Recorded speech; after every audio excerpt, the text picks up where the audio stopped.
আপনার সমস্যা ছাড়া কিছু দেখেন না। আপনার স্বাতন্ত্র বেতন স্কেল চাচ্ছেন, এটা কি স্বাতন্ত্র না? এটা তো কারোর সাথে মিল নেই। তাহলে অসুবিধাটা কি হলো? আপনারা বলছেন আমরা পৃথক বেতন স্কেল চাই, এটা তো পৃথকই। এর সাথে কারোর মিল আছে না? আপনার কথা শুনতে হবে না, আপনার কথা লম্বা করেন। না, no more, no more, okay? You are breaking the discipline.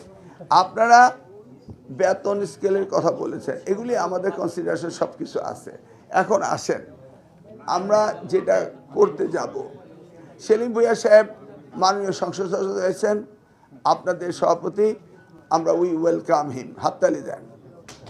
কারণ আপনাদের একজন প্রতিনিধি মন্ত্রী না হলেও সংসদে আছে এবং ওয়েটিং টু বি মিনিস্টার। আশা করছি আল্লাহ আপনাদের, এটা আপনাদের প্রথম সৌভাগ্য যে আপনারা আগামী দিনে সুযোগ সুবিধা। নাম্বার ঈদ বোনাস ছিল 25%, 17 বছর পরে এই ইমিডিয়েট প্যাস সরকার আপনাদের 25 থেকে 50 করেছেন।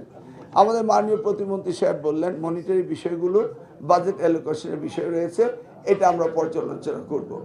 আপনাদের দাবি মাননীয় প্রধানমন্ত্রীর কাছে উত্থাপন করা হবে, যেহেতু এটা নতুন বাজেট না। তারপরে এই আপনার এগুলি ফাংশনাল করতে সময়ও লাগবে। তবুও আমরা আপনার প্রস্তাব মাননীয় প্রধানমন্ত্রীর কাছে উত্থাপন করব, দেখি আপনাদের জন্য খানিকটা কিছু করা যায় কিনা, সেই বিষয়ে আমরা আলোচনা করব।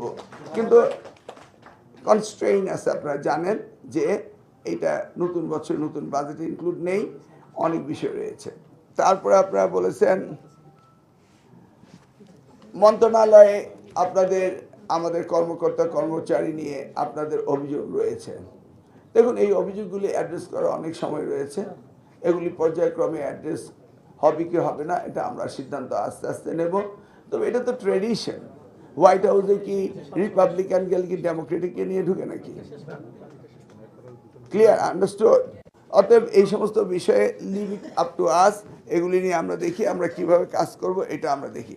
ম্যানেজিং কমিটি, মাননীয় প্রতিমন্ত্রী বলেছেন আমরা আজকে ম্যানেজিং কমিটি নিয়ে বসার কথা ছিল, এই মিটিং শেষে আমরা বসবো।